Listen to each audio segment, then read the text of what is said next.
Et coucou! Aujourd'hui, je vous amène avec moi pour visiter la plage de Walidia, ou plutôt la station balnéaire de Walidia.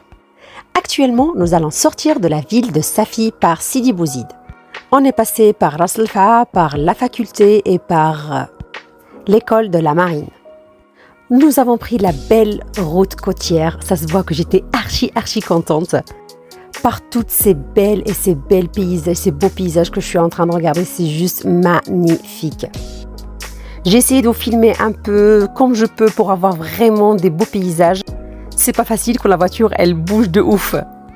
Nous avons entré dans la ville de Walidia. C'est juste magnifique la vue qu'on a. Il y avait une marée basse de malade. Du coup, on voyait la lagune, mais juste magnifique. Juste une descente super belle avec ces beaux paysages. Il faisait très beau, le ciel est bleu. Je vous laisse regarder, je vous laisse admirer et je vous reprends juste après.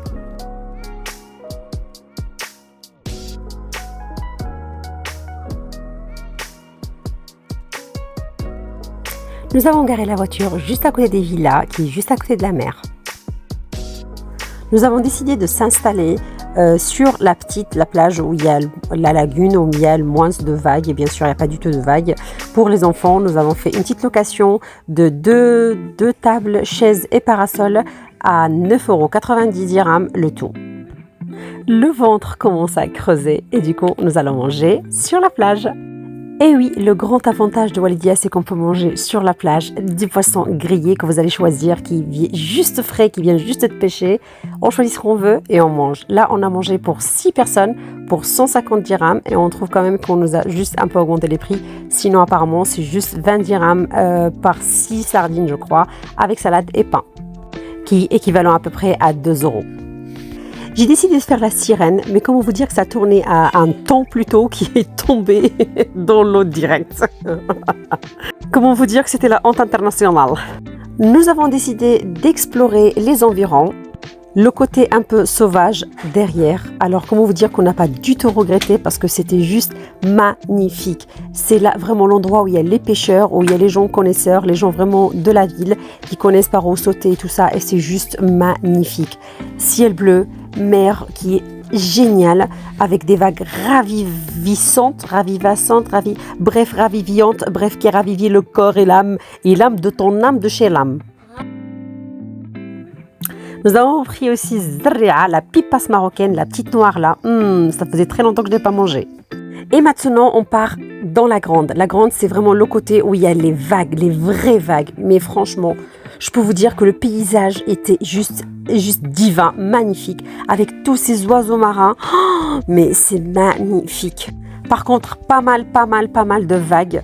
Il y en avait vraiment très fortes.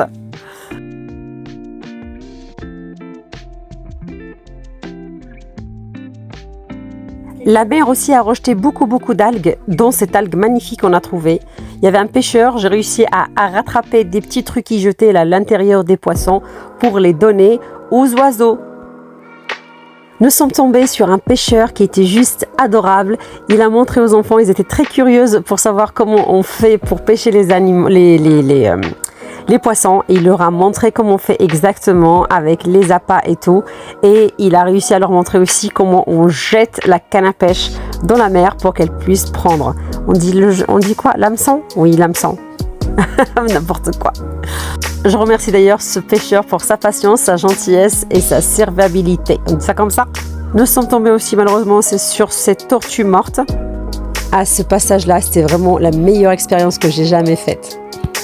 Donner du poisson aux mouettes.